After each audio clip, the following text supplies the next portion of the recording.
Marathon हा शब्द ऐकला असेल आणि मला वाटतं आता हल्ली आपल्या इथे इतकं फॅड आहे की प्रत्येक गावात मॅरेथॉन सुरू झाले, म्हणजे Sawantwadi marathon, Pune marathon, Mumbai marathon. मॅरेथॉनचा अर्थ किती लोकांना माहिती आहे किंवा मॅरेथॉन म्हणजे काय किती लोकांना माहिती आहे? हां, म्हणजे ग्रीक देशामध्ये, मी सांगतो, ग्रीक देशामध्ये मॅरेथॉन नावाचं एक पठार आहे आणि त्या पठारावरती ग्रीक देशाच्या शत्रूचं आणि त्या सैन्याचं युद्ध झालं आणि ते युद्ध झाल्यानंतर त्या युद्धामध्ये ग्रीक देशाचा विजय झाला आणि त्या ग्रीक देशाचा एक सैनिक पेलापेल्टिस नाव त्याचं, तो त्या विजयाची बातमी धावत धावत सांगायला अथेन्स शहरापर्यंत आला होता आपल्या राजाला. आता त्या मॅरेथॉनच्या पठारापासून अथेन्स शहर हे 42 किलोमीटर होतं.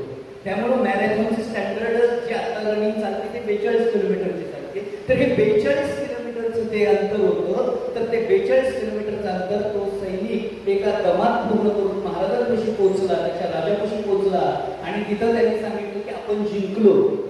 दुर्दैवानं इतकं धावल्यानंतर त्याचा तिथंच मृत्यू झाला.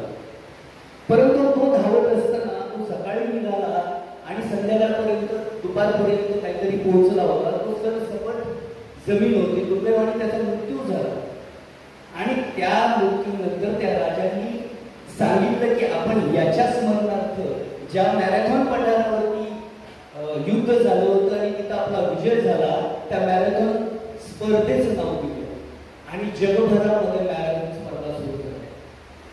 मित्रांनो, हा इतिहास मी तुम्हाला एवढ्यासाठीच सांगितला की महाराज जेव्हा पन्हाळ्यावरून सिद्धी जोहरच्या वेळेतून सुटले होते, ती अमावस्येची रात्र होती.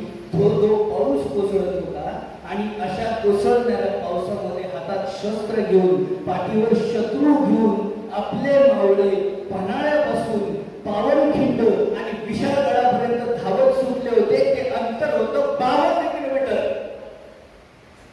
कुणाला माहिती आहे हे? कुणालाच माहिती नाही.